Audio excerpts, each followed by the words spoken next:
Hey you, I'm the Queen of Shade. Welcome to the interview.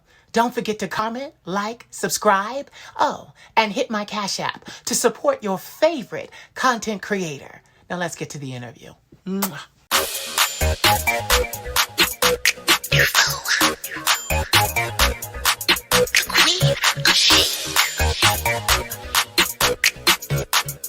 Let me tell you something.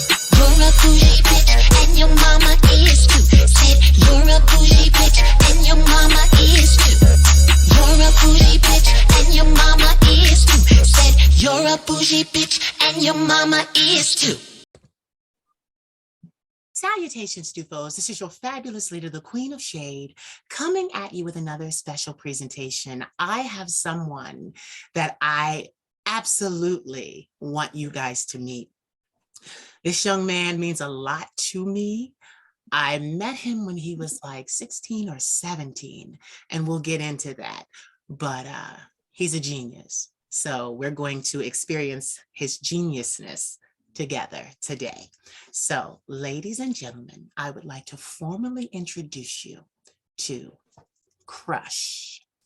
With a K, mind you. Oh, It was so funny because we were doing like the highs, and I was like, wait, no, I want to get it on camera. Like, yes. the energy. How the hell are you? I'm good. How are you? I'm good. It's been a minute. It has. Yeah. But we've always stayed in contact. We've always been in tune with each other. Yes, we did. So let's bring them into the point of reference. So I met Kid, this year will be 15 years ago. Yes. Wow. God, so I was young, damn. like 15 then. Yeah, you were like 15. And wow. The crazy thing is, when I met him the first time, I interviewed him because it was like I needed to document his genius. So let me tell you a little bit about him. When I met him, he was putting on fashion shows. He was singing. He was dancing. Had record labels chasing him. It was all kinds of things. But you have to understand this. Krush didn't just put on a fashion show. He did the outfits. He did the hair. He did the makeup. He was running around backstage doing every job. And I had never, in all my years of being in fashion, I had never seen someone so focused and able to facilitate all of that, because I remember you actually gave me a platform during one of your fashion shows to perform my very first songs, my very first music. You had a platform. You said, well, come on over here and you can sing on the stage. And the crazy thing was, I remember singing, I was nervous as hell. It was the first time. But what kind of calmed me down was like, I realized like, listen, this is a creative space. We're all artists in here, because Krush was doing the girl's hair backstage and fixing the outfits after he put the outfit together, designed the outfit. And then a break would come and I would look up and he's on stage doing a dance routine. And I'm like, oh my God, like it was just, I had never, as a creative myself, I had never, and to this day, Krush, I have never come across another young man, a beautiful young man, a talented young man, thank you, doing all that you do. I stay in your stories, you know, good well, I stay in your stories, sending you hearts. I'm always in the heart. Yes, like it's just, it's just been so amazing to watch you grow. And, you know, one of my fond memories is I turn around and I got booked to do a show in New York at we remember when we went, it was like, yes. But it was like a hole in the wall. Like, it was like it like really was. And the funny thing was like, I didn't even perform that night. Like I didn't even perform. Something happened with the sound. But I still got my money. I still got my $500. Yes, I did. Because it was one of my first experiences being in New York and being young and being terrified of like not being in my city. Yeah. And also because like, even just being honest, like you were one of the first people I met that was just so amazing in owning your identity with just being super androgynous and non-binary before we even had a term for that type of thing, you know? So just being under your wing and in your shadow for a little while really was just like helping me really get into what Krush was and understand the pretties, the handsomes, and everything in between, you know? Yeah, and you know what's so funny? I don't remember where we went after we left the venue. Where did we go? Did we go home? No, we stayed in New York, but I'm trying to remember because my best friend, who he knows, Carol McPherson, she's a singer, a performer, creator, designer. She's in all of that stuff. So she was with us. I think we might have went to her boyfriend at the time, his mother's house. I think we might have did that. Right. We might have stayed over there. Yeah. That was so long ago. It was like 15 years ago. Yeah. So I just remember the train and we took the bus, then the train. We took the bus, then the train, and we cut up on that bus. We cut up. We did. Bus. It was, and there was another guy with us, another dancer, right? Yes. What was his name? Oh, I remember. What was his name? I see his face, but I forget his name. Oh, and he was so good to me too. Oh, I'm trying to remember his name. It's been such a long time since we kept in touch, but I moving around and doing what I did. Yeah. I lost touch with him, but he was such an amazing dancer and he was there for me. And he didn't even want like a huge fee. He let me, I was just starting out. So he's like, I think he was like, throw me $60 and I'll be all right. And I think that's what Let's go. Yeah. And that's what I was like, yeah. But the one thing is, you got to know this. He had my back so much because we had a rehearsal at my house. It was supposed to be him and another dancer. I met that dancer at a club and he was beautiful. He was tall. This one was short and muscular. Yeah. Yeah. But the other one was tall, very model-esque. And I met him at the club and invited him to the house and was like, could you dance for me? But when he got to my house, his attitude, he was very jealous. His attitude was like, well, can you move out of the way so we can get it? And the other dancers like, he has to be in front of us because we're going to do what he does. And like, he was like, well, we can do this without you. That was like his yes. So get this. The other dancer pulled me to the side and was like, bitch, he needs to go. Yes. Okay. And literally, I said, you know what? Because I was feeling it and I was trying to be nice because I was trying to give him an opportunity. It was the start of my career. So I was like, you're right. And literally, we didn't even recast another dancer. It was just me and him. And he was awesome because he knew his role. He knew that you were obviously the artist. Yes. And he was there to compliment the artist. He was. Oh my God. I wonder what he's doing with himself. But he was so talented. Like he was into a lot of stuff. He was really talented. But and get this, I didn't just throw that dancer out of my house. I walked him to his car. I thanked him for coming.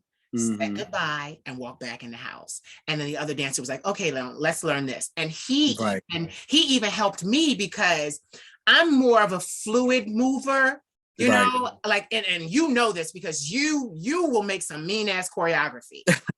And he was like that. So he was actually helping me through we had some choreography that we were going to do. And I actually was very nervous about it. Because when I'm on stage, I'm not a dancer. Yeah, like, You're model, baby. Yeah, and get it. I have rhythm, but I like, even with my music, you can hear it today. It's an ethereal experience. It's heavenly. So I'm standing there, get me a fan. I'll have on something blowing. You know, I'm supposed to be like this apparition. You know, but he helped me, and it was so awesome, and like so many people helped me. And what you guys did not know was the not that there was just a fly on my head. What?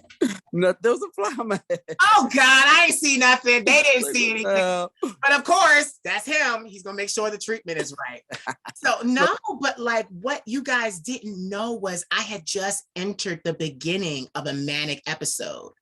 Oh, wow. You know, I was diagnosed when I was 19. I was diagnosed bipolar type 1, PTSD, and acute anxiety disorder. Wow. And I never talked about it. I always hid it. Yeah. And then when I would get sick, I just disappear. Yeah. And that's actually what happened. Even with us, that's what happened. With us, yes. And then I resurface when I'm okay. But Right. that was the last time I disappeared and didn't just, come back. That was that time my grandmother grabbed a hold of me. She was like, you're going to go to I remember that. therapy. You're going to have medication. You're going to do this and do that. And that was that was actually the last time I was ever manic. It's been 15 years. I've never had to be hospitalized again. And I mean, Wow, amazing. people try my anxiety. Yeah, I got shit talkers behind in the industry trying to stop me, but right. they can't stop me. And it has never sent me into a mental health emergency. And So you never lashed out. You always kept it. no, You no. always kept it together. Yeah, because I always worried about, because a couple of years before Krush, I went to Paris and I kind of did flip out. Like I Okay. did. I remember, because things about bipolar disorder that people don't understand. We have a tendency to take off our clothes. We have a Right. tendency to overspend. We have a Yes. tendency to do those things. So I had to learn not to do those things. But in Paris, I remember running through the street. The cars are coming and I'm running through the street in a Speedo, trying to get Oh, across. Jesus. Yeah, trying to get across the street. And literally, I ran into a Catholic church, ran up to the front of the church, collapsed on the bottom of the floor, up on the floor in front of the priest. He's standing there talking to the congregation. This is in Paris in French. Right. And literally, he looks down and I'm just like, can you please call the hospital? In a Speedo? All of this is in a Speedo? In a Speedo. And I was working out at that time and everything. Paris, I looked amazing. Yes, I remember. I was Great body, thin, great body. right? I was thin. That was even before I came back and got real big. Like I was thin, it was tight, it was right. So anything could have happened. The wrong person could have seen me and been like, oh, well, we're gonna take advantage of this person. Yeah. And the priest called the authorities and they got me to a hospital, called my friends, let them know. And I was there 6 months. I spent 2 months in the hospital. Wow. So yeah, so it was really bad. I had a lot of trauma growing up as a child. So, it's kind of funny that we went this way. I'm just filling you in because like now I get to tell you what the hell happened. Yes, we're catching up. Yes, because I disappeared. I was notorious for doing it. I did it on Carol, my best friend. I did it on everybody. And they were like, well, what is wrong with you? Why didn't you? And I'm like, now I'm able to tell y'all 15 years later. Right. What happened? What's going on? What's happened? Like, this is what happened. But, I haven't been hospitalized since. But I just remember such good times because not only did we do that, we came back and you put on my lashes, which I've learned how to do myself. It's crazy. Yes. Kid is crazy. I only had me. I can't do makeup like you. I can't.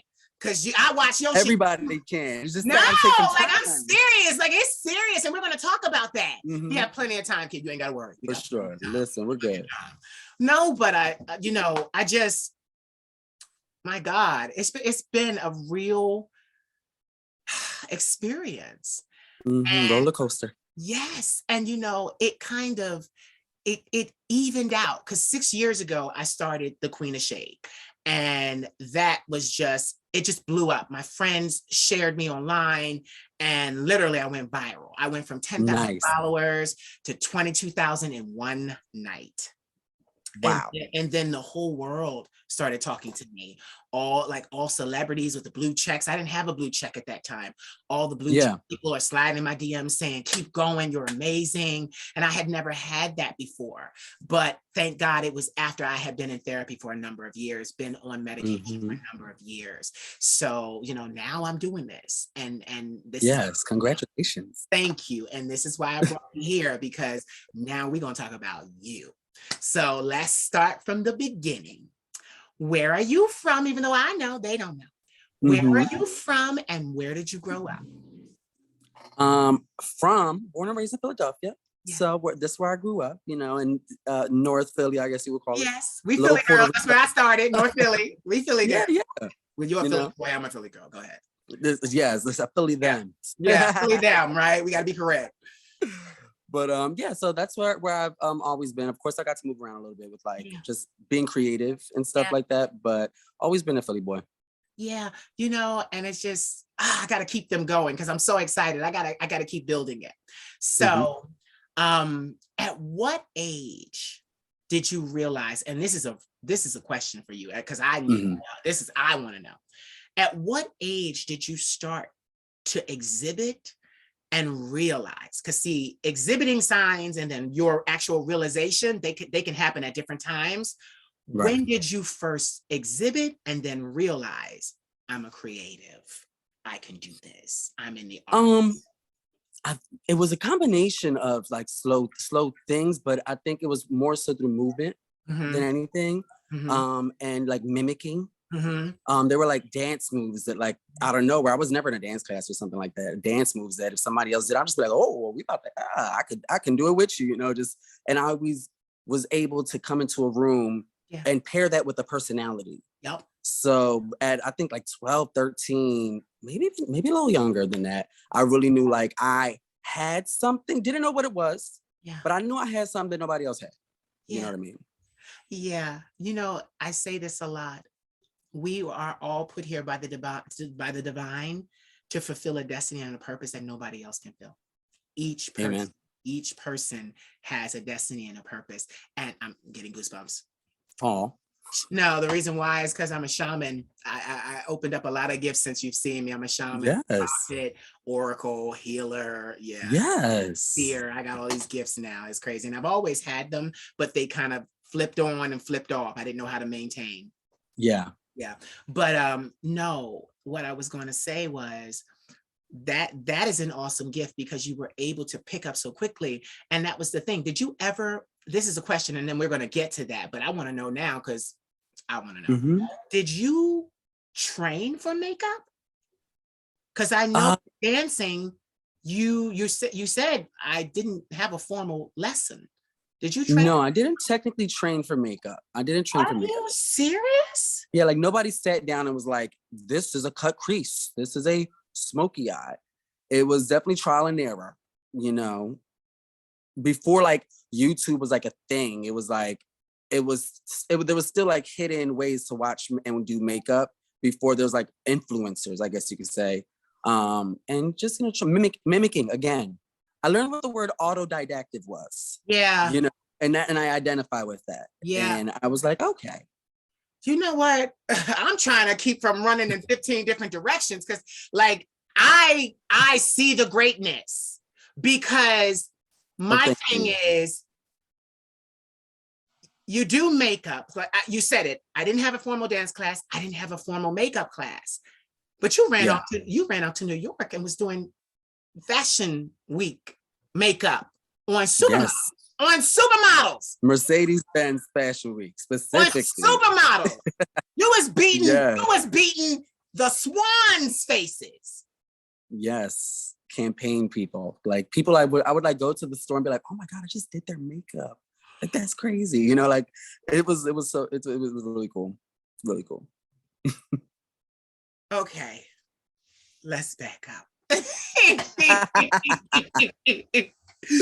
So you realize autodidactic. So you realize, okay, I've got it.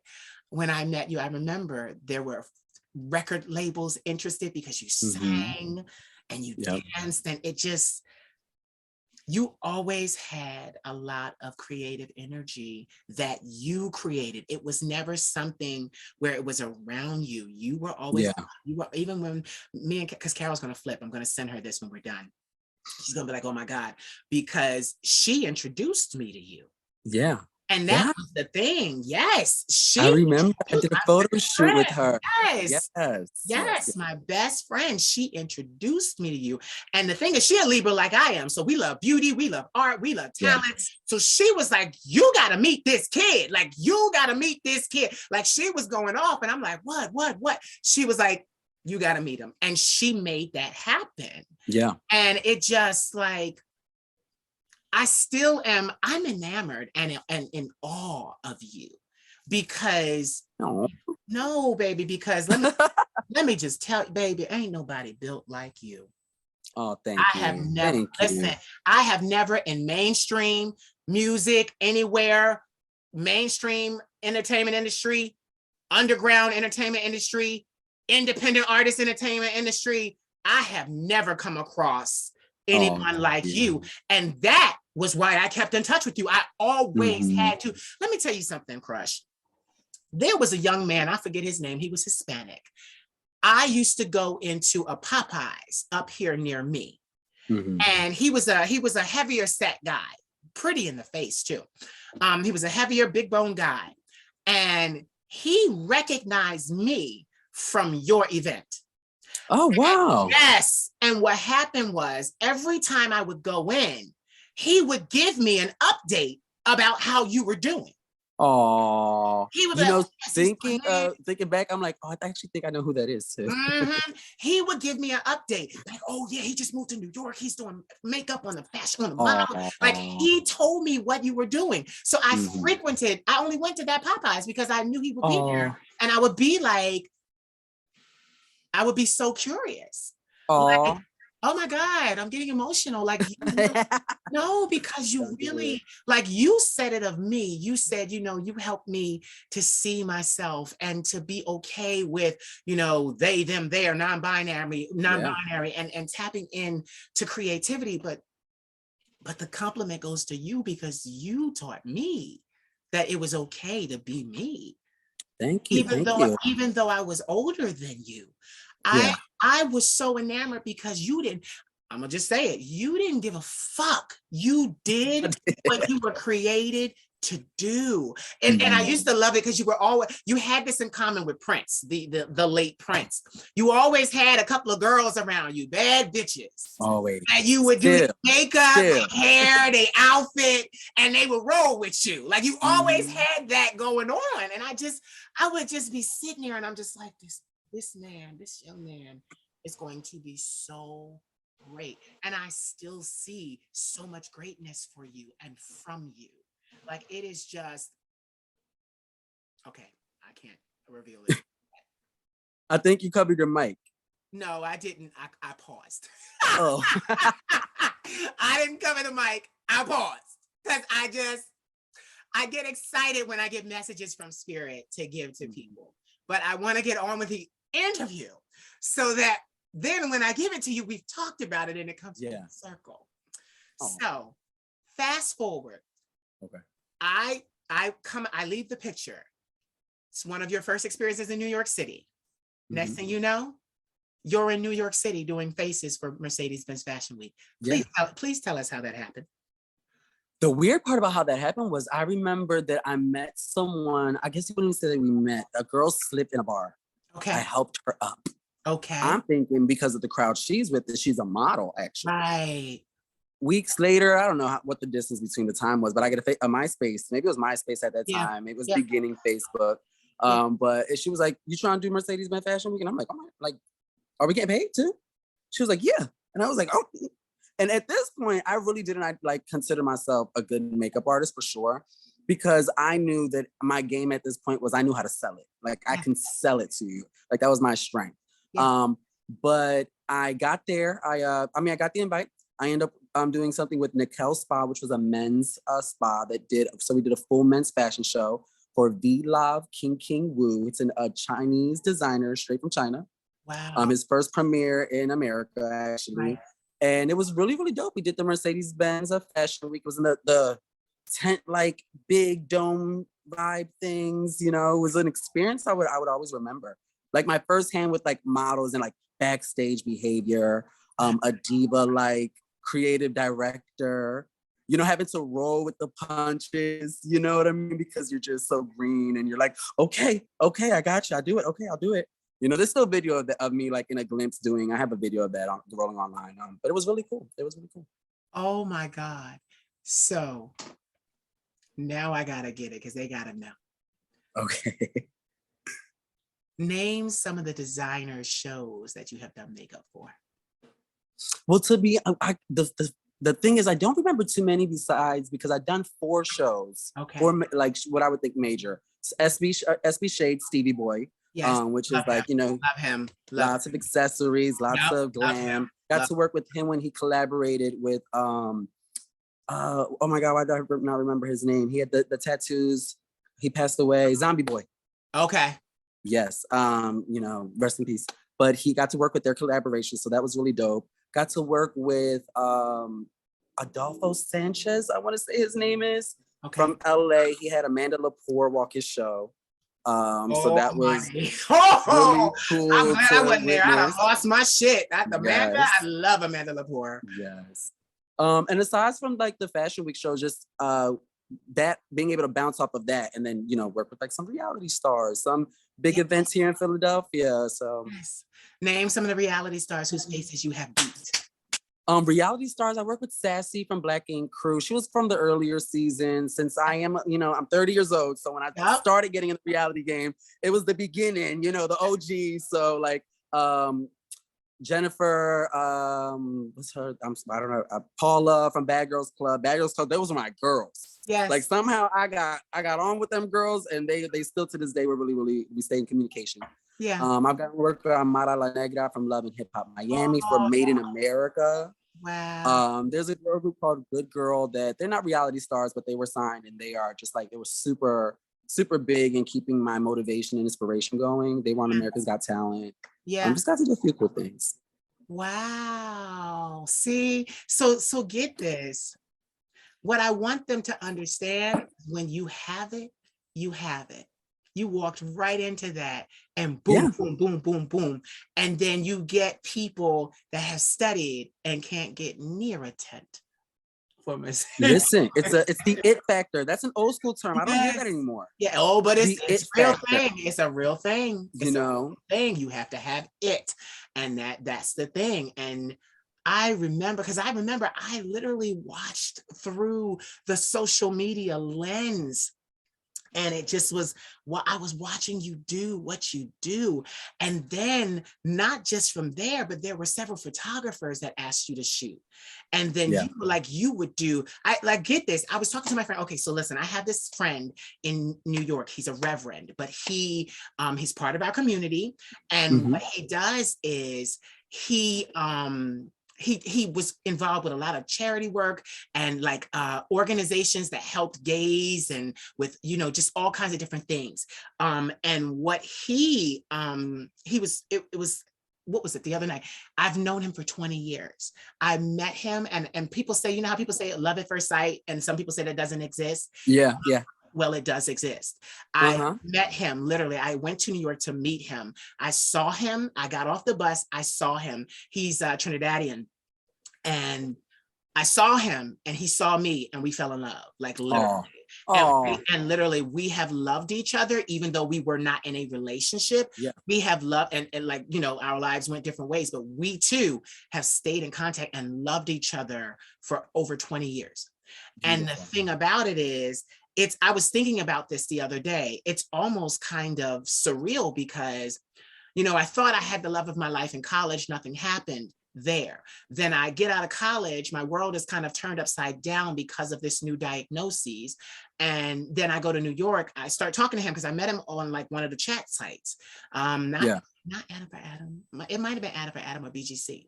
So we start talking and we had an instant connection over the phone. So then we're talking, we're going, and it was like we were talking for like, because I couldn't travel yet because I was still kind of burnt out. I had just gotten out of the hospital for the first time. So like I waited like maybe 3 months. And then it was also warm at that time. And that gave me time to get my look back together because I was growing my hair. I hadn't had it twisted. You know, I remember that. It gave me a time to get myself together. So turn around, and I was talking to him the other night because you posted something in your stories, and it was just you, and you were talking, and I was just like, I was on the phone with him and I'm like, oh, this kid is so fucking dope. Like, I was just like, so like, I'm just like, he's so fucking dope. He's so fucking dope. And he's like, well, who are you talking about? I sent him the story. And I was like, he was like, oh, okay. Cause visuals. Right. Like sure. This man. And I'm like, he ain't a kid no more. He's a man. So I'm like, you know, so he was like, oh, all right, really? So, and you were dancing. That was the thing. You were dancing in some orange shorts. I don't know if you remember. Oh, yes. I had like I did a video. I actually did a video. Okay. So I was like, this ain't nothing. Look at his, go through the pictures, do this. And I had this one picture that I absolutely love because what you did during the photo shoot was you cleared your face and then you actually put flowers Yes. to your face. Like there was a Yes. flower for your eye that and it was so genius Thank and you. beautiful. And I said, I was like, you know what? I wanted to see if any of the bigger brands were going to try to take that, try to pick that up and use that, because you did it a while ago. And I literally looked. I was looking like, let me see, because I know who started this.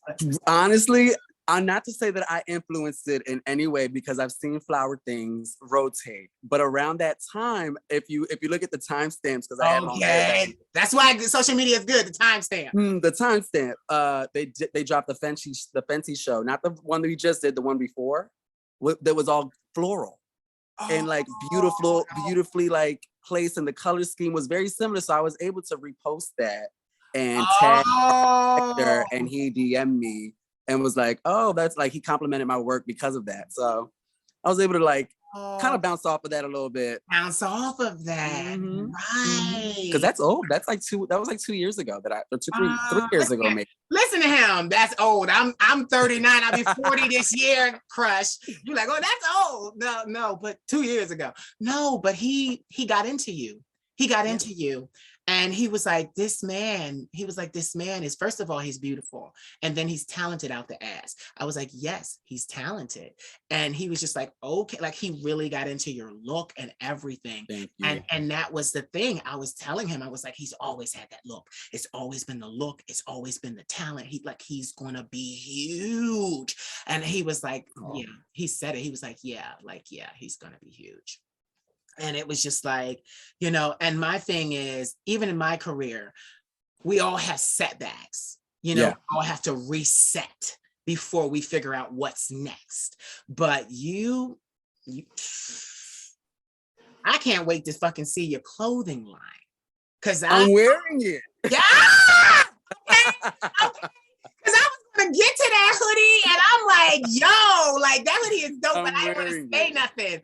Yeah. Oh, you did it. This is the segue. Yeah. So tell me about this hoodie, because this hoodie is dope as hell. Thank you. No, you know what? I'm a small guy, not because I want to be. I really have like weight issues, to be honest with you, like with like struggling with gaining weight. So anyway, when I go and I buy clothes and I'm looking at, you know, the standards of what's in our city, because I'm also not an online shopper, because I want to feel, I want to touch, I like texture, as you can see, and I like quality, you know.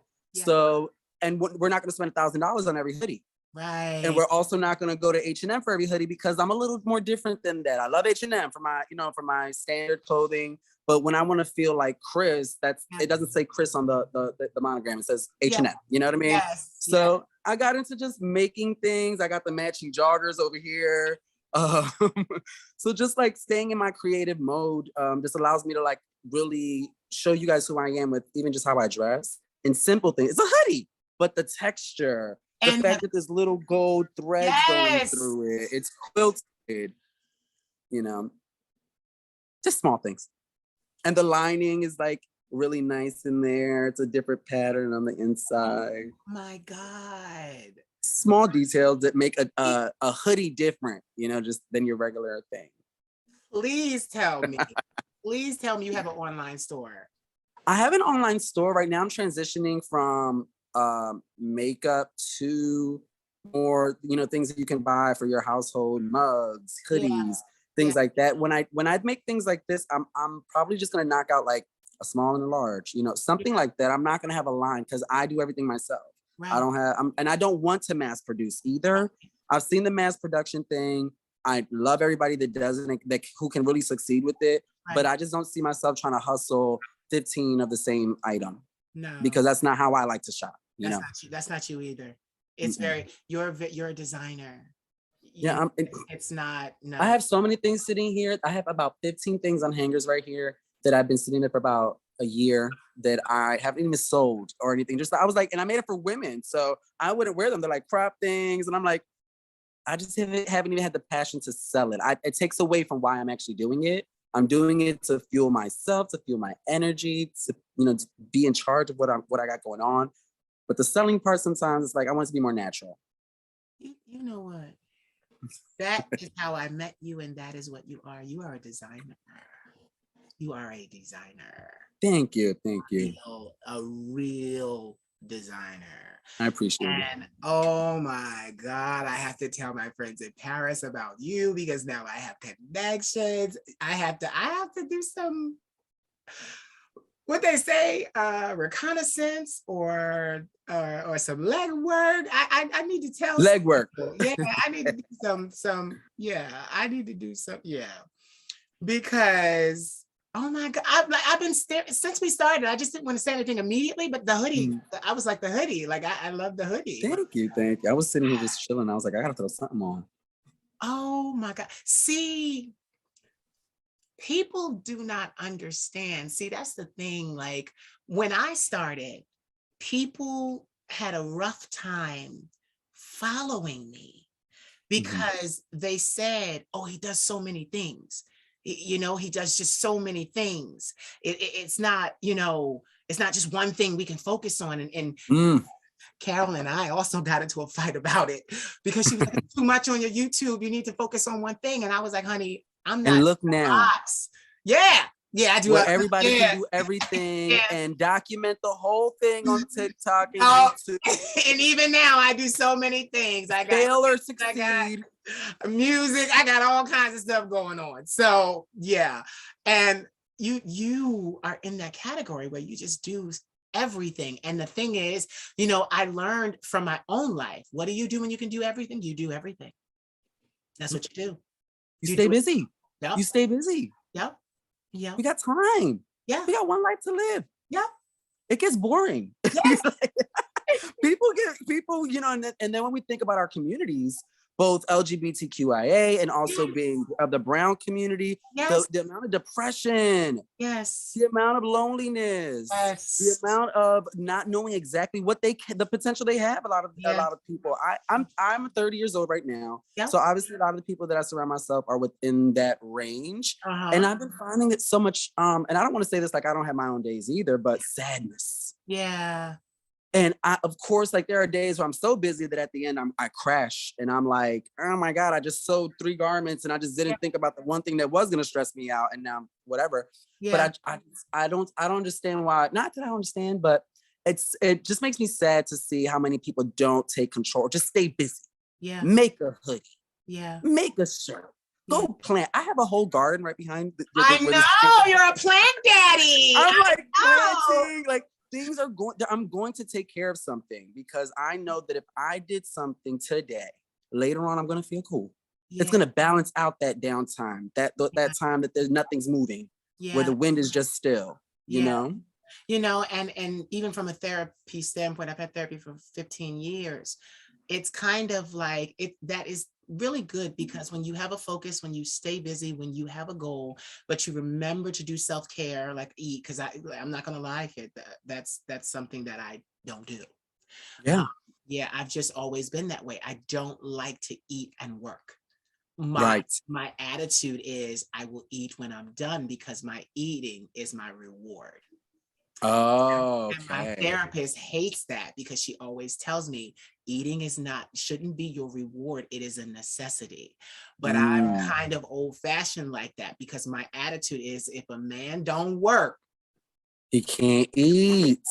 That's like that's deep rooted. Yes, that's deep rooted. That's back here. Yes, it's back here, and I can't.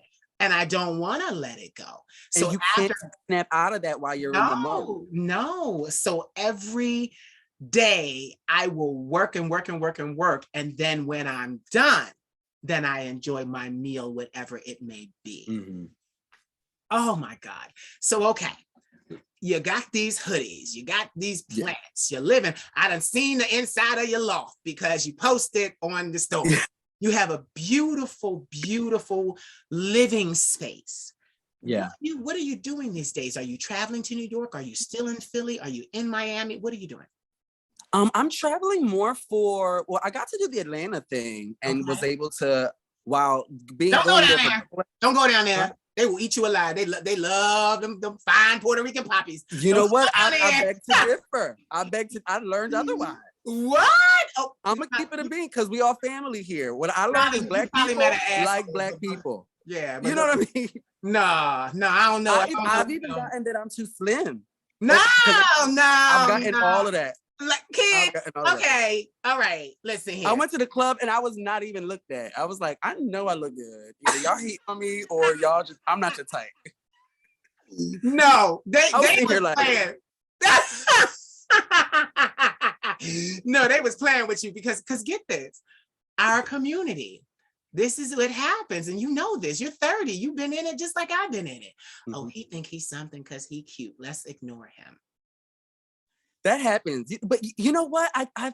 It happens, but it was just so different because I was there for like 3 weeks. Yeah. So Oh, I got yeah. to like, I did some work. I was able to Yeah. work with some people from A&R that work with some celebrities. So I got to do some hair and makeup or whatever. Yeah. And I met a stylist out there. So we got to really just communicate and just kind of gauge the scene because I know that as a hairstylist that specializes in extensions, Yes. eyelash extensions, Atlanta would be a great place for me to just make money. Yeah. You know, because I service that world. You know what I mean? Yes. And there's like this now Netflix community, the Tyler Perry Studios. Yes. This like bigger community that I can really just take advantage of. You know what I mean? Yeah.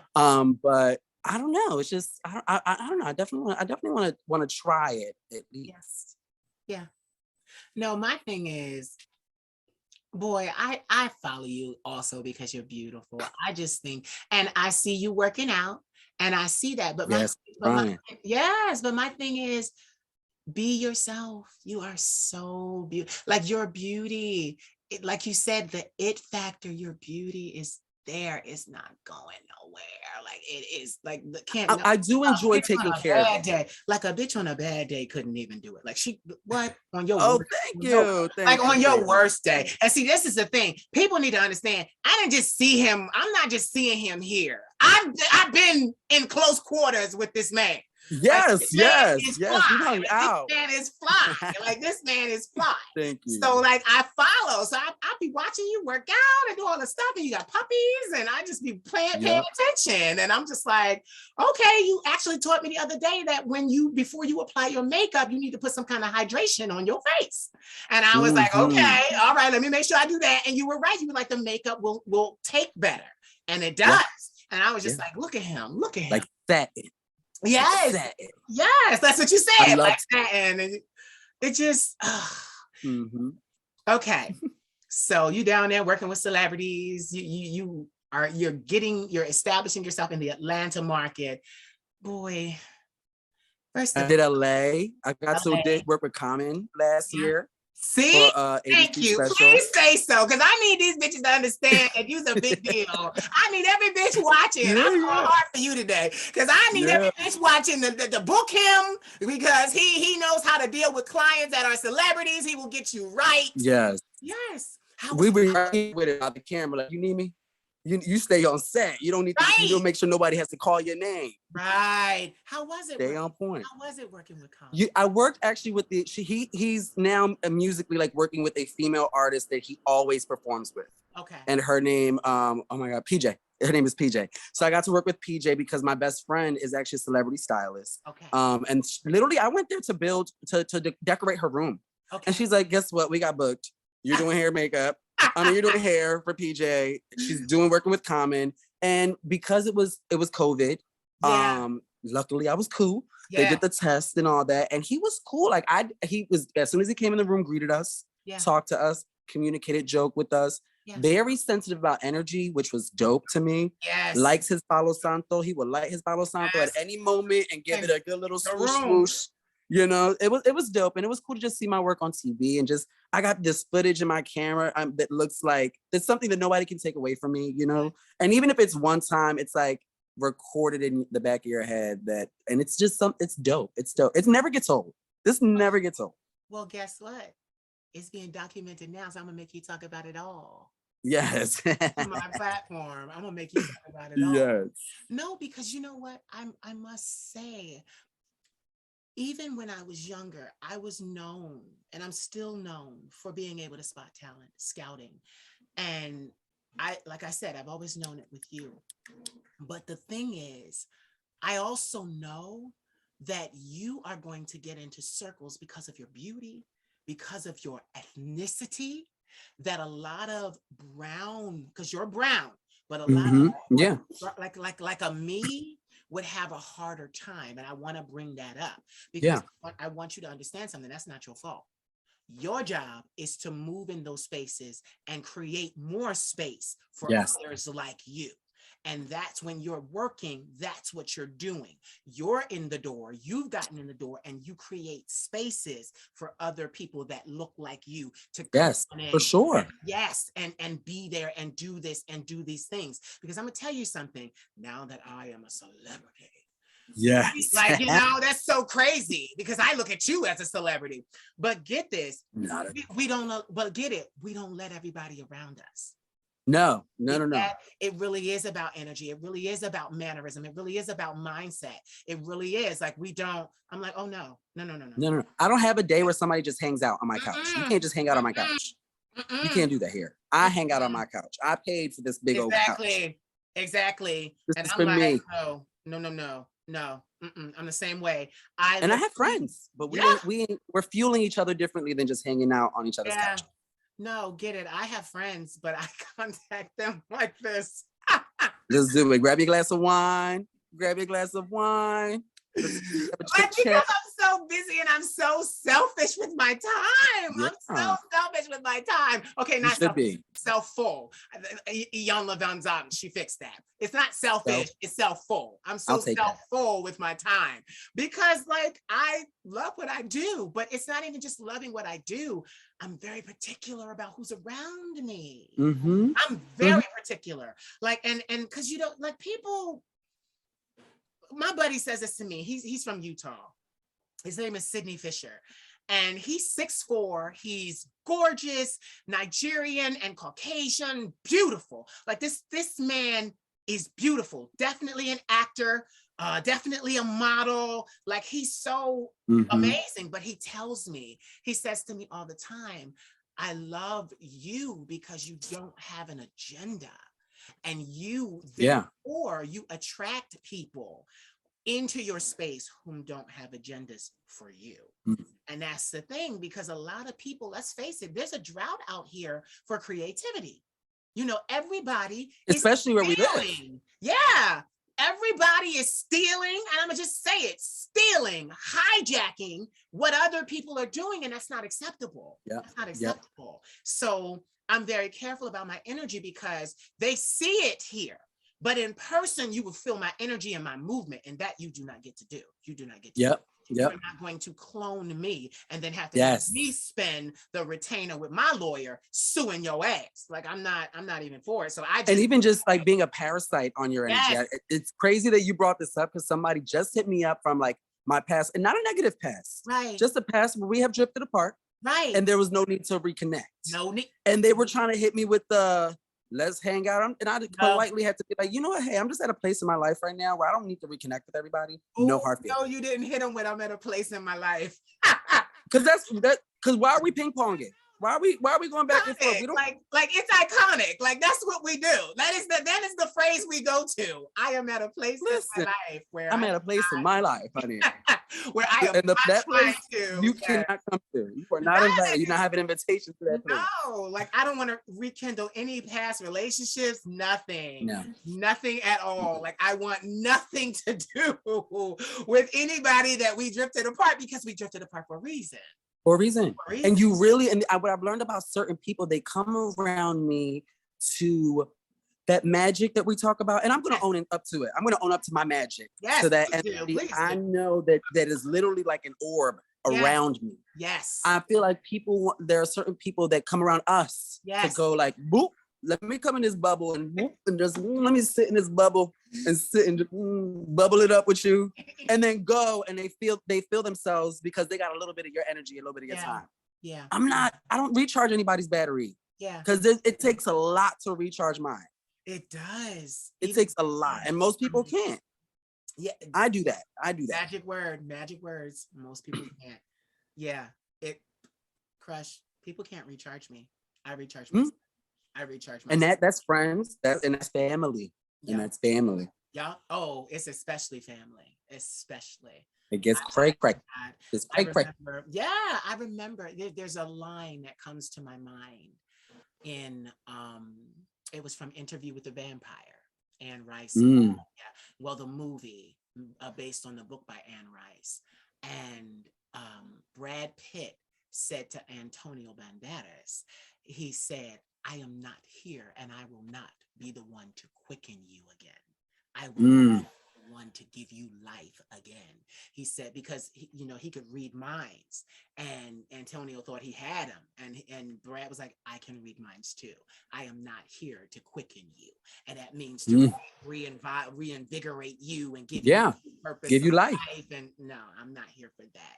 And I never forgot that, because even in my family, I saw people trying to do that.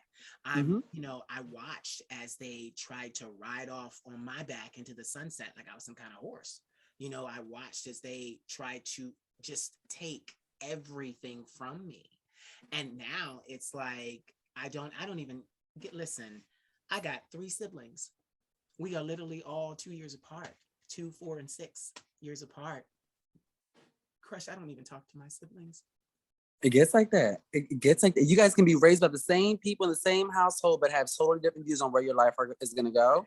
And that will determine where you're going to stand with each other. Yep. And the thing is, my brother's here because he fell in hard times. We don't have the same father, and his father died, and it took him for a loop. He had to come out of the military, and he's also schizophrenic. So he's been here for about a year. But even now, I'm getting that itch, and I'm just like, bro, you got to get something going, because I need my life. I know what I'm doing. I've helped, and bro, it's time for me to go to the next level. Are you the youngest? I'm the oldest. Oh, I'm the youngest. So you're the baby, but you got all the talent. What's your birth sign again? I'm a Leo. Yeah, that's why Leos are good people.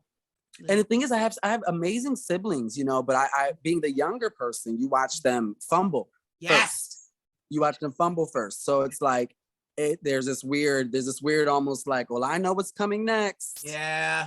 So you have this tug and pull relationship with your older siblings, because somehow you have a different foresight because you watched it happen almost twice, Yeah, because even my brother said that one time when I said to him, why don't you go to college? He said, why? And have my mental illness destroy me like it almost did you? Oh. Yeah. Yeah. And he was right. It damn near almost destroyed me. Yeah. I was devastated.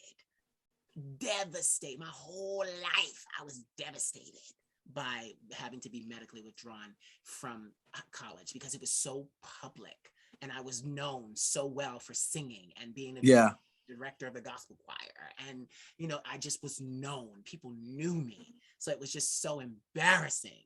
And my brother, he saw that on my face when I returned home. The brokenness.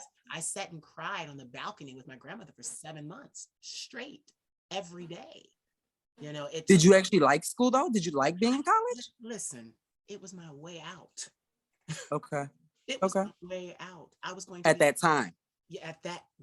See, at that time, I was going to be a veterinarian. I was studying biology. I love animals. I've been studying. I can tell you all kinds of dogs, cat breeds, all kinds of stuff. I knew that fish. I can name it. Like I did all that stuff, because when I was younger, we didn't really have a lot of people to take care of us. So my aunt, she worked for the military, and while she would, when she wouldn't get off in time for us to get home from school, so she would pick us up from the library in Abington. And so I went to the Abington Library every day, and I found the animal section. And at 10 years old, because that's when I was 10 and 11, I was there reading up on all kinds of animals. And so I was going to be a vet. Falling in love. Yes. But the thing was, like you said, I had always had talent, but here's the full circle. I had seen people in my family that were older than me fail with their talent. They what failed with their talent? Failed their talent. They failed their talent. So it's just like you said. So I said, well, I'm not even going to waste my time. I'm going to go do something more distinguished. That's going to get me a paycheck. I'm not going to be a starving artist. Like literally, they used to ask me, sing. I'm like, I'm not singing. I'm going to be a doctor. Leave me alone. Like that was my attitude. I was opposite. See? I saw everybody work these jobs. Yeah. That really made them unhappy people. Oh. And not to shame this in any way. I remember I always say this is like my alarm clock. I remember my mom stretching every morning and going like, I don't want to go to work. And I never wanted to say that. Right. I never wanted to say that. So it was just like, how do I not because I knew what that was doing to the whole day, to the Yeah. week, to the month. Yeah. And then getting older, now they're at work. Everybody now is now in college, right? Because we Yeah. were all taught at the same time, you gotta go to college to get a good job. Yeah. Then nobody got a job in what they were $80,000 in debt for, Right. which created another generational cycle of misery. Yep. So I was like, I've never seen $100,000 in my hand. Yeah. How can I put myself into debt for $100,000? Yeah. If I'm watching y'all not even get in a position that y'all thought it guaranteed you. Yep. You know what I mean? You better speak. And most people don't get to, go get full rides, full scholarships, Right. or pay that off within the first year of their job. So Right. I couldn't be that guy. I couldn't be him, to be honest. I commend you and I applaud you for realizing that. I didn't know what I was doing. But I No. knew what I didn't want to do. Right. You And it know? helps because get this, it took me 15 years of therapy to realize that college wasn't my way. Mhm. I used to forget it. My friends, because we moved from North Philly to the suburbs because my grandmother was a teacher and she wanted us to have that kind of experience. So 10 years old, I was in the suburbs. And I was there from 10 to 17. And I remember watching everybody else, get help from their parents to go to school, and their parents were like, oh, what colleges did you get into? We got you, we've been saving since you was born, that kind Right. of thing. And then my family was like, there's nothing. Yeah. And it was my way out at that time. And I always was very scholarly, very studious, and I didn't want to take in, and it was so funny because when I had that first breakdown, that horrible first breakdown, embarrassingly on my college campus,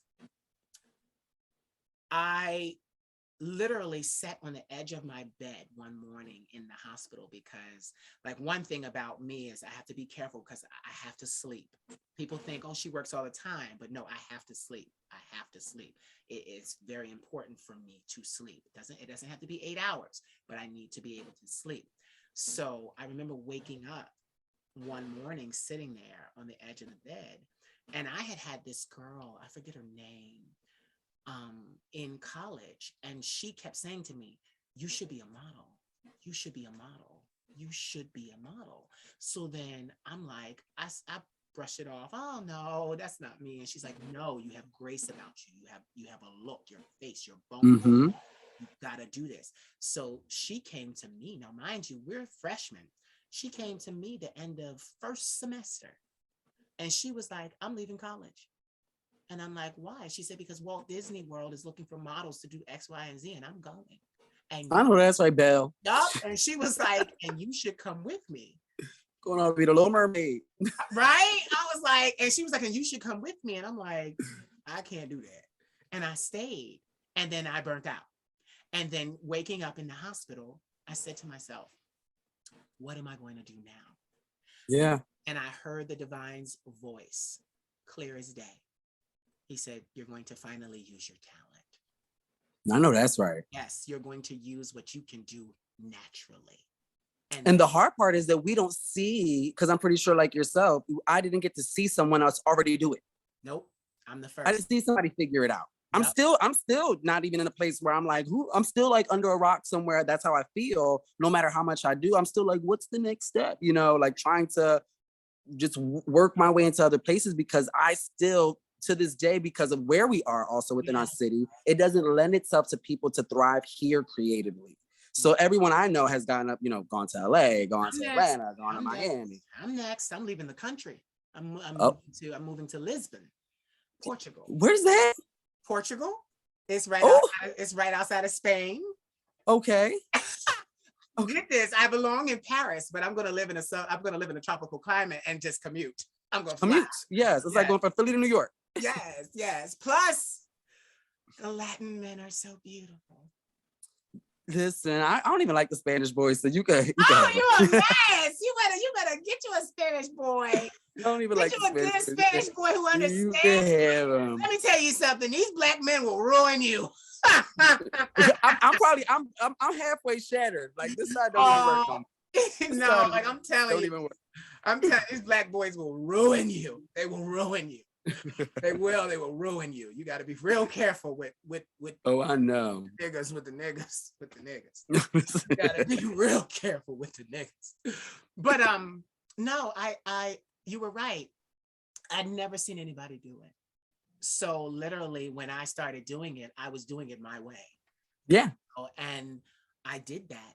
And it was so crazy because my grandmother said to me, like, I felt like, oh, I'm doing something wrong. And she said, no. She was like, you are actually forging a path that has never been forged.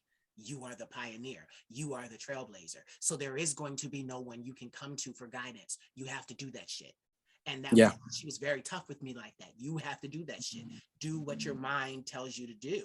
So it forced me to trust myself. Forced me to be authentic. It forced me to finally speak up and say what I wanted to do. And then when I did, it was like, I want to model, I want to sing.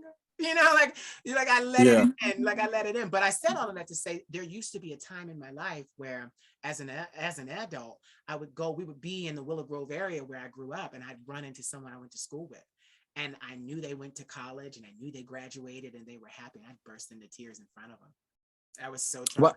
Because I was like that a little bit. I actually, believe it or not, I'm a high school dropout, and I didn't get my high school diploma until I was 26. Yeah, that's okay. And it was because the person I was dating was like, let's sit down on this computer and let's get this popping, bro. You know what I'm saying? And I didn't realize the cycle it created of quitting. Yeah. I stopped dancing. That's why I stopped being a hip hop dancer. You know what I mean? Like other things that I remember there was a time that you guys were trying to get me to go to New York. You and Carol were trying to get me to go to New York for something. And I was like so afraid of whatever it was. And y'all was like, no, like I will pay for it if I have to pay for it. Like I remember that so specifically, but it just created this cycle of I can't do it. And the sad part is once I got the diploma, I didn't feel any different. I was going to say, what did you feel? That was the question. You said I didn't feel. It was a trap. It was a trap. Yeah. It was a trap set by people before us. Yeah. While we are on our way of finding ourselves in a community of people finding themselves. Yeah. It was a trap. Granted, it ain't a trap for everybody. Yeah. It brings success, joy, and everything else in between for everybody. But for who I felt like, because overall, although we're creative, we're producers. Yeah. Which is why people don't understand why we can do so many things. Yep. It's because I can do these many things because when I get into a position to tell someone how I want it done, I'm going to know how it needs to be done. Yep. You know, just as someone that can lead, you know, and that I wasn't gonna, none of that affected who I became now. If anything, it slowed me down. Yeah. If somebody would just be like, yo, bro, you got this. If somebody would have put me under I had great mentors like yourself. And that's the other part that like being a Latino guy, all of my greatest mentors were actually African-American between yourself, Will Childs, my best friend now, she's again a celebrity stylist who has helped me on amazing different things. This other guy, his name is Tyron. He's a designer for Marquette. Yeah. He's put me in positions that like I've gotten to work with so many people or just see myself in a leadership role. Yeah. And that's not even within my own community. Yeah. These are not experiences I'm getting from other Latinos that know that I'm low-key a top dog, you know, within my own lane. Yeah. These are people outside of my community pulling me in. You know what I mean? I'm so super grateful for that. Yeah. And even if you ever look like, maybe not my social media, but my biggest interaction, my biggest demographic is our brown skinned women. Yeah. Yeah. Brown interactions, minority interactions. This is where I feel my strength is, you know, where I feel like I relate more, to be honest with you. Yeah. But even if it's like, again, an Afro Latina, just someone that just gets the brown experience, you know? Right. You know, if the world was set up the way that it was supposed to be and not set up for form and fashion, and when I say form and fashion, I mean the way that things are done, it has to look this way, it has to be this way, we wouldn't have had that kind of schooling anyway. They would have looked at what we exhibited, the skills and the traits and the talents, and they would have tutored us that way. And we would have been able to go into a career where we would have been happy making what we make and do it's a systematic thing. Yeah. You know, imagine every person was like homeschooled. Yeah. And every person was taught to believe, for lack of a better term, to believe that they were Beyonce. Yeah, right. We would have superhumans running the street. Superhumans. But because we are put in a classroom or in a structure where we have to compare ourselves to other people, because that's what our brains do in the third, fourth, fifth, sixth grade. You know, you're low-key competing for the best grade in the classroom, for the popular car, whatever it is. Yeah. We're just constantly in a place where we have to be the same and fighting to be different. Yep. Yep. And I hate that because they also tell you, like, I hated in college, I hated the bell curve, because what they would say is someone has to pass and someone has to fail. And in college, I hated the fucking bell curve because it wasn't based on you. It was based on what the highest score was and the lowest score was. And either you just passed or you failed. And I was like, I'm like, damn that bell curve. Like, but that's what they do with life. That's what they do with life. Yeah. You know, and you know what's so funny? You just jogged my memory, because even in college, I had an advisor. His name was Dr. Smith. He was my first biology professor. He said to me, he pulled me aside. I think I got a B on my first exam in his class. He asked for me to come to him after class during his office hours. I went to him and he said, you need to take this over. And I was like, well, what did I get? And it was a high B. It was high. And he was like, that's not good enough. You want to go to vet school. That's not good enough. Everybody in your class is going to have an A. But this is what he said to me. Do you realize you don't know how to play the game of college? And I looked at him and I'm like, I'm looking at him and I'm like, I'm here. I got in. Like, he said, no. He said, just in my analysis of who you are, you learn things to know them and teach them to other people. He said, college is about rapid memorization. You get the information, you memorize it, you spit it on a test, and you move on. He said, you're learning so that you will forever know what you know, what you've learned. And that's how I am. And he helped me to realize that. He also helped my grades, because then he said to me, oh, and by the way, you have test anxiety. This was before I was diagnosed with acute anxiety disorder. He said, you have test anxiety. Yeah. He said, so now from now on, you're not going to take the test with the class, in the lecture hall. You have to come to my office after class and take it there. And my grades went up because I was able to do it in my But isn't the beauty of someone focusing on you? Exactly. And this is the thing. I'm like, and even to this day, I asked the divine, how did he see me in a class of all of these people? How? That happened to me in third grade. Mm-hmm. I had a teacher, again, an African-American woman. She pulls my mom aside. Her name was Mercedes Willis. Yeah. Okay, I remember her name. Older lady. Yeah. Hope she's still alive right now. Yes. Her name was Mercedes Willis. And she looked at my mom and she said, you need to get him up out of here. He is learning at a rate that this school is not going to be able to keep up with him. Like, he's bored, he needs more. Right. And I was actually able to go to a school that had me in, different classes, different summer programs. I was even offered to skip a grade and everything, but all because someone saw it and was like, he needs the gap. Yeah. I like him, but he got a gap. Yeah. You see, and that's the thing. See, that's why I love talking to people like you, because we exhibit such genius. People, you can't tell me that that's not what people see when they look at us. We exhibit such greatness. And it's just like, and the whole time it's just like, and I'm going to say it, like, one thing that always made me upset before my grandmother stepped in is, how dare you tell me, now this is the industry, how dare you tell me I'm not going to cut it, or I don't have what it takes, simply because I don't have the funding. How dare you dash not just my dream, but my self-esteem over money? Over money. And you tell me, oh, you're never going to make it. You're never going to be that. You're never going to have it. And then for my grandma, and that's the thing, my grandmother listened to me lament and cry at the failed record contract, the failed modeling contract, all of these things. She listened to me cry about Paris, cry about London. And she said to me, all you keep saying is, I would have done better if I had money. And she's like, that's not it. That's not it. You had some things to deal with, like your childhood. You had some things to deal with, like being on medicine for your bipolar disorder. Right. And then she said to me, you know what? I'm gonna prove it to you. And I'll never forget when she said, come here. I sat down and she's like, I'm tired of you saying that, you know, it's because of money that you can't have this or you can't have that. And she was like, you need to create anyway, and then the money will come. And then I realized now in hindsight, that's the way we all do our work. Nobody gets paid up front. Not unless not unless you're a name and you demand it, like me. I demand my payment up front. Right. But ain't no on the back end. But she said to me, she was like, you've never been given a shot? And I'm like, no. And it's always over money. So she said, all right, hand me that book. A fucking book, yo. A book that I walk past every single day in her fucking house. She goes in a book, she flips the book over and hands me $10,000. Oh, that was just the beginning. I feel like we were in communication around this time because I remember this. Yeah, no.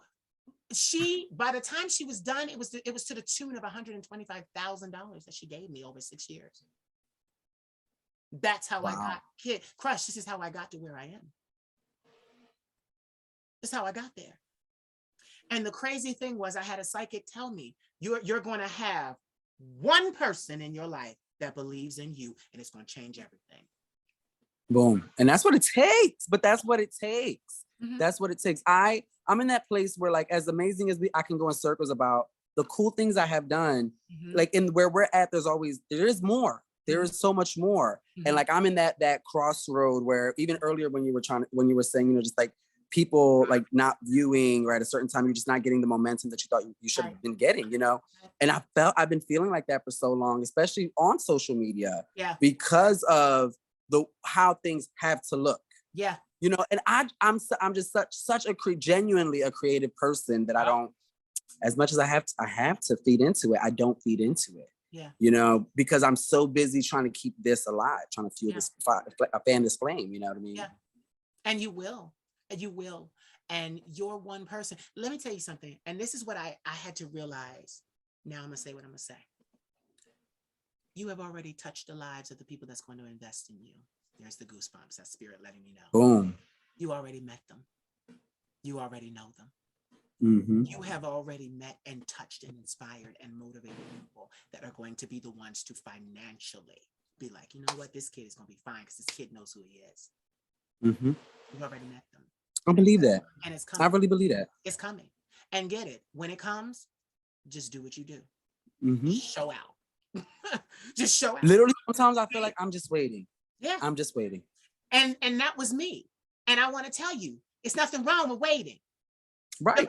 Wait. Just wait. Because a wait doesn't mean it's not coming at all. Right. Because for many people, it will never come. It's coming for you. Mm-hmm. It's coming for you. And one thing I will say, even where I'm at now compared to 5 years, like, the maturity I feel, I could not have handled a lot of these things without, you know, a few years ago, I probably would have been too cocky. I would have been too arrogant. I would have probably been like, but you know, whatever the case is, or even buckled under pressure where I would feel a lot of sadness or, you know, I'm not good enough, like all those other things, versus right now there's this balance. Yeah, because it's something about the 30s. It's something about the 30s. It's something when you enter the 30s, it's something about the 30s where you actually start to put into perspective you. It is no longer, I need to be this, I need to be that, I need to be this. At 30, you wake up and you're like, okay, who the fuck am I? And nobody can do you like you. Right. It's only one of these. Right. It's one of these. Right. Right. We're gonna make it poppin'. And get it. That was the reason I didn't go to Hollywood, because I knew that. I had my grandmother telling me that. It's only one you. It's only one you. If you stay independent, you can write your own ticket. Yeah. If you go to them, they're gonna set you a dollar amount, and then the next thing you're gonna know, you're gonna find out you in corporate America making a salary instead of what you were supposed to work. Because the entertainment industry is corporate America. Yeah. They set your salary and then you work underneath it. However much they need you to. Yep. And the juice sometimes don't be worth the squeeze. No. Say that again, baby. The juice ain't worth the squeeze. Okay.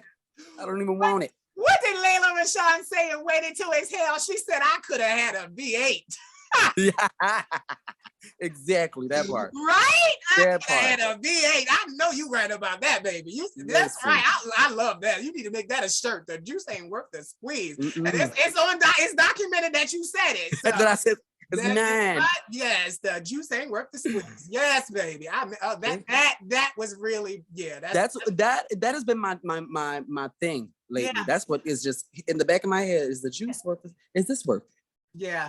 I know my triggers now. Yeah. And I know all my have them. triggers where I didn't know them before. Where before I Right. was just like, I felt a powerful with just doing Yeah. and pouring into these cups. Yeah. These with holes in them. Yeah. These cups got holes in them that I'm pouring into. You taking too much from me. I'm not Right. left with nothing. Right.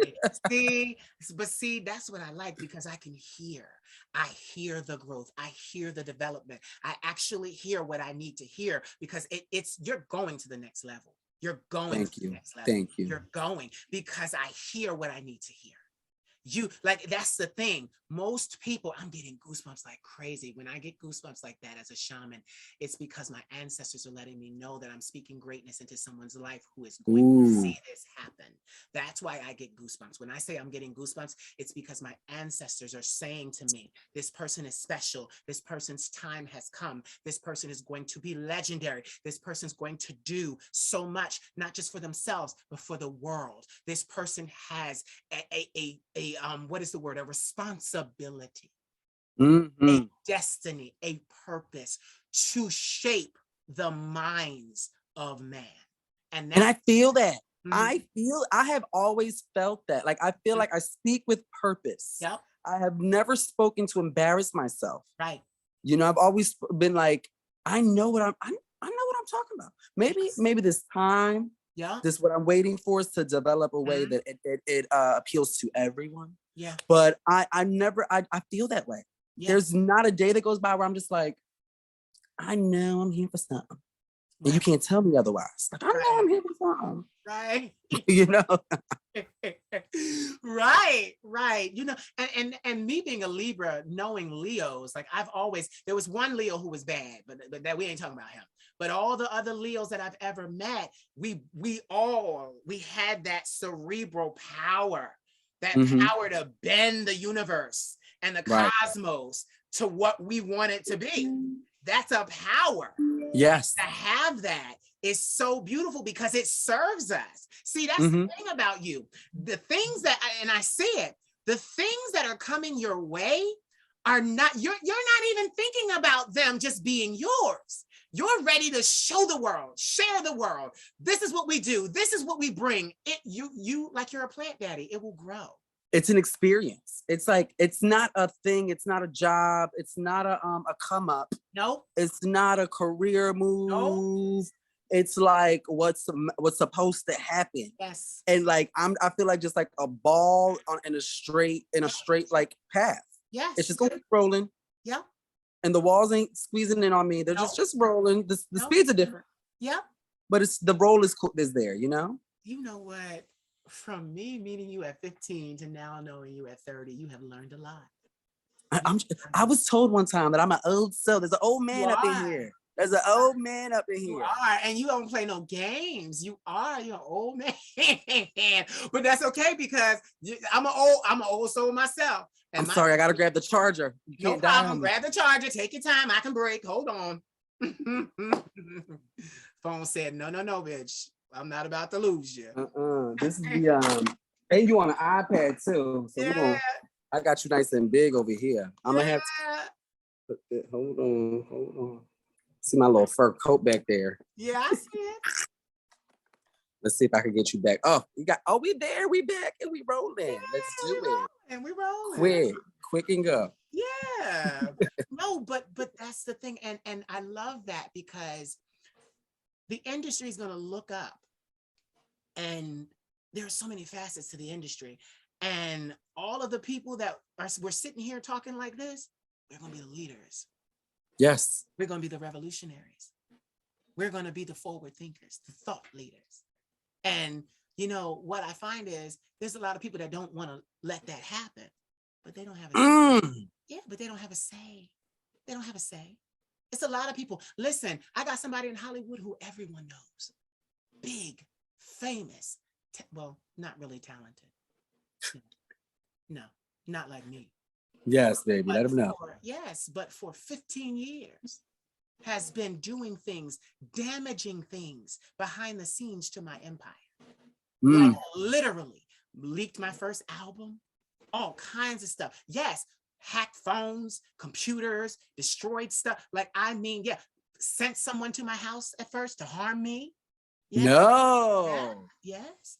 And guess what? You would think, people would think that my reaction would be, when I see that bitch on sight, I'm gonna beat her ass. No, I'm not. Why? Because I'm bigger than she'll ever be. And you know, you just wanna, I'm just joking. I'm just joking. No. I'll tell you what I'll do. It won't be me, but I'm bigger than she'll ever be. But then I'll look at my one guard and say, wink. Go rock her wig. Let him watch her. go knock her in the top of her head. Let her drink. Boom. Drink over her dress. No, but that's the thing. And you know, when it first started, because it's been 15 years of trauma, and we've talked, so I know who this is. Yes, you know who this is. And they're still doing it, kid. They're still doing it. And that's okay. That's okay, because I realized something. And my grandmother tells me, if I had never had the opposition, I wouldn't know how to deal with it and put it to rest. Yes.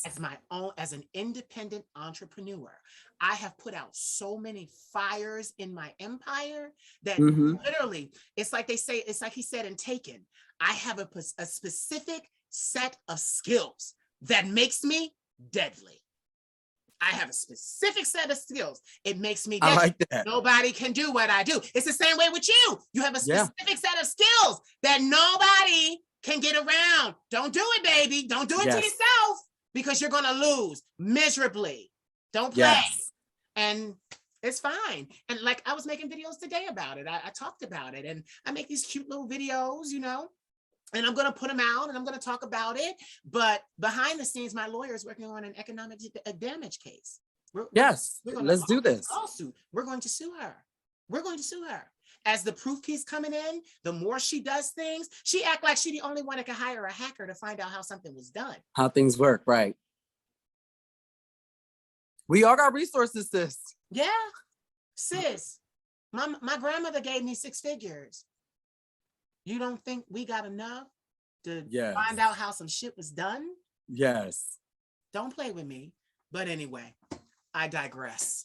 But what I'm saying is, you know, moving ahead and moving forward. And you're right. Like, one thing you said, like, you said it because I don't know what the fuck is wrong with Philly. I don't know what's wrong with Philly. And we have some really talented people here. But like I said, we all hit it. We all hit it. Well, it's cliquish too. When it's cliquish, I ain't gonna say no name. Yeah, it's real. I ain't gonna say no names. But if you really pay attention to when we get a glimpse of, I'm not gonna say somebody doing something because that'd be an overstatement, but some movement. It's the same 3-4 people. Yeah. And it still ain't the standard of what we've seen in Paris and other places. You know what I'm saying? So like, it's still not the standard of who you've gotten to work with. But because they have a little bit of yes. They got a little bit of steam, a little bit of smoke. There we go. There we go. They got something. They feel like they are the standard, or they can't pull people in unless you are serving to them or praising them. I ain't here for that. Let me tell you something. There's a certain clothing brand that has done very well. That I went for a casting to, me and Carol McPherson, my best friend, we went to. And as I did the casting, I showed up and, you know, I was very muscular and things like that. But I said to them, I said, listen, I feel like this show needs something more. They didn't know where I came from. They didn't know who I was. Didn't know I was a model in Paris. I'm sitting here auditioning for your little show, you know, okay. But I said to him, I said, this show needs something. I said, and it was the first time I actually said, this show needs a showpiece. I would like to walk in my androgynous self. Yeah. And get it. They were gay, but they were like DL and quiet about it. And they were like, no, we can't have that in the show. And this, that, and the other. And I'm like, okay. I said, okay. Left them alone. Mhm. I don't actually hear much about them anymore. They do things, but I don't hear. I don't hear. Well, I remember trying to give this certain circa a chance, Mm-hmm. and so I even auditioned for Mm-hmm. whatever the case was. I came for the orientation because I don't think I had to audition. Like I didn't have to beat nobody's face to Right. show off my skills. Mm-hmm. But I showed up to the venue where the fashion show was going, and I remember at one point just using my iPhone light to light the girl. Yeah. And I know that like in the real world that can happen. Yeah. For a designer, depending on if it's like super avant-garde, if it's super like whatever the case is, that can happen. But realistically, just the whole setup was so amateur that I was just like, to be honest with you, I actually looked at the director and I was like, hey, I'm gonna run and grab something to eat because it wasn't a big enough place that they had somewhere to eat and stuff. Yeah. I packed my bag and hit it. Oh. I was like, I'm not doing He this. said, no, I can't do with these shenanigans, I'm not doing this. baby. Because I don't expect the most. But when there's a creative director leading the show, yeah. I expect all the I's to be dotted and all the T's to be crossed. Right. Okay? Right. I don't come here to fix anybody's mistakes. I come here to like Right. work, a smooth shift for free at that. Because we, as creators, we do a lot of things for free sometimes. Yes. Sometimes it's to flex. Sometimes it's just to exercise that muscle, that backstage muscle, or whatever the case is. But no. I do have a standard now. Get this. I built my platform on 6 years on social media, and I didn't make a dime from that. But what I learned was you have to do the work first and establish yourself. Boom. Now that I'm established, I'm getting offers. Yes. I'm getting calls. I'm getting emails, and there are dollar amounts attached to those. And it's like, if I hadn't have done what I did, you wouldn't know who I was, and you wouldn't know how much to even get to offer me before I tell you to up it. Yeah. And it's like, so I look at those things, experience, but there's just some things, same thing with that show. I hit it. I left. Deuce. Peace. Yeah. I left. Everything, the juice ain't worth the squeeze. Here you go. I don't want it. But what I do say, and what I have to say, I'm so proud of you. Thank you. I'm super proud of you, of course. Thank you. Staying true to yourself from the beginning. That's what you gotta do. You gotta do that. You gotta do that. Like in the beginning, they told me, "Oh, you gotta sing lower," and I'm like, "How do I sing lower? I'm a soprano."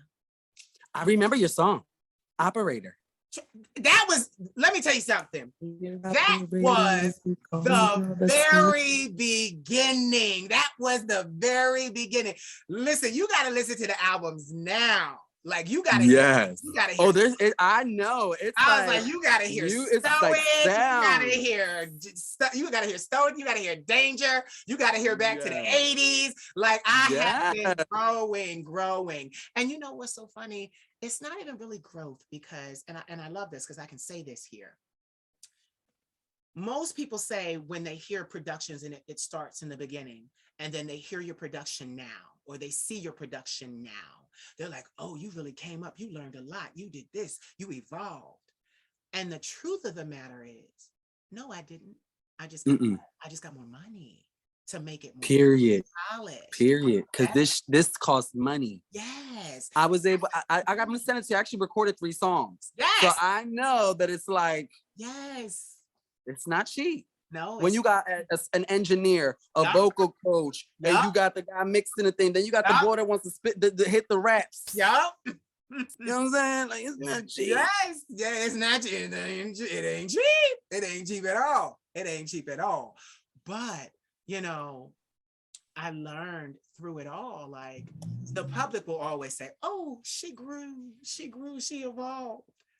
No, I had more money. And when that was me, girl. That was me. I got the resources. From day one. I met people.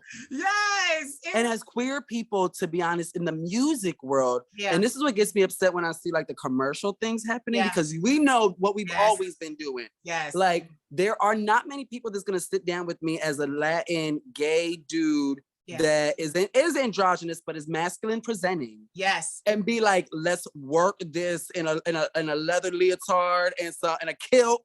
And let's rock it out with some choreography on a reggaeton beat. They not gonna do that. They don't see it. They don't see it. So guess what you have to do? You have to do it yourself. I even tried, and I recorded a song, a Spanish thing, but it was like the lady who was creating the beat for me. Ultimately I wasn't able to use the beat, and she was not Latina, so she could not correct me. Yeah. There was no real feedback. I need somebody that was in there that could be like, this, and I need a guy from the street so that he can spit. I was about to curse. Spit something that's, worth some street talk. Curse, but yeah. Street talk, like, because when you rapping and you going hard, it's like some good street talk that you wouldn't think about putting together. And then it's in a different language, and I'm American at the end of the day. Yes, American. Because when you go overseas, you're not Latin, you're American. I'm American. I'm not black, I'm American. Yeah. And that's what I love. I was born and raised here. Yes. But the world has yet to see. I love that. Eyes have not seen, ears have not heard, neither has it entered into the minds of man what is in store for the planet through us. Yes. Like, it's just like, okay, like, please. So tell everybody where they can find you online. So I am on Instagram. If you want to get into the creative world, it's King Krush. Hold on, I gotta make sure. Go ahead, say it. But King Krush, 2 Ks with King, and there's an underscore, and Krush has a K as well. So KKING_KRUSH. Let me just make sure I'm connected to you. That's the business page. The page that you follow is Krush X Poppy. And that's where you're seeing me like be more myself and have more of a crazy opinion, because it's not all about hair and makeup there, Do you know what's so crazy? Before I asked you to do do this interview conversation, because it's not really an interview conversation. Yeah. I had already picked the thumbnail before I even asked you. Did you? Let me see. Yeah. I had already picked. It's in my phone. I had already picked the thumbnail before I even asked you to do it. Before I even knew that you would say yes. Now, what's the other one? What's the other one? The Krush X Poppy. That's the one you follow, that you are connected to on Facebook. Well, let me just make sure. Yeah, there you are. Yeah, I'm not following it. I know it. I didn't have it. That's newer. That's newer because I'm just trying to separate myself from the makeup and hair stuff, because But you know what? Oh my God! But you gotta stop playing with me. There's no separation needed. Look at this shit.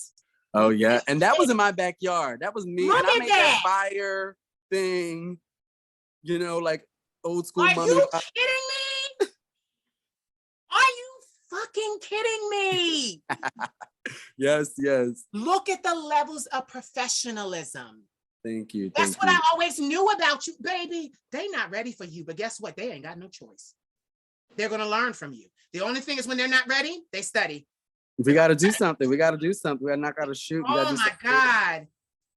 Boy, I can't wait to get off of here and call Carol. Oh man, Carol, you don't know who I interviewed today, because you were like our baby. Yes. Our baby is 30 years old now. I was literally calling you guys like every day, like yes, like it was serious. Like you and she would always, did you speak to him? What's he doing now? We were always, what's he doing now? I love that though. Yes, like I always wanted to be that guy. I always wanted to be the one, like especially when you think back high school, like you said earlier, where are those people now? Yeah. I ain't want to be that guy. Yeah, I ain't want to be that one either. I don't want to be him. And it's so crazy because on Facebook, all of my like high school friends and people, they follow me, and I love them because they are a little bit more conservative, buttoned up. I went to it was more Caucasian, so but they see me, and I see them every now and then. They be like, okay, work, bitch, I see. Work, bitch, I see you. So it's really good. So again, one more time, because I got excited. Tell them where they can find you online. On Instagram, it's King with 2 Ks _ Krush with a K. Okay. Yep. That's the one. Do you want them to have this Krush Poppy one? Krush X? Sure, it's Krush with a K, X Poppy. That's where you can see me just be Chris. Okay, good. I got both of them right there. So I just want to make sure I have them. So when I feel myself a little more on that page. That's good. But you know what? It's so great when you do, because you exercise, like you shine, like you exercise like vibrato. It's like, okay. And it's never arrogant. Thank you. I don't try to art. Be. It's art. No, baby, you're art. I can't wait for C-Ro to see this. I call it C-Ro. I can't wait for C-Ro to see this. I can't wait to get over here and be like, girl, you know I had to do. Oh. Like, well, this is fun. We should do this anytime. Yes, Yes, like, and that's the thing. That's what people don't understand. Because I've had some people say, "Oh, well, you're not really asking questions. Y'all talking. This isn't an interview." I said, "Baby, now you need to understand something. I've been in this business a long time, longer than you ever knew I was here. Before you knew I was here. This is my style. I do it my way, the same way I do everything my way." And when they love you, they want to see you talk. Yes. They want to feel like they're having a conversation with you. Get this. I deleted my brand YouTube, started over, and literally everybody watches these interview conversations. And get it, the whole thing. I know that's right. Yes, I've been doing this for about 2 months. I have 125 interviews. Nice. You knew this. I don't play. I'm a worker. No, you are staying busy. It's the creative, like you said. And it's not just creativity. I love how you put that to it. It's production.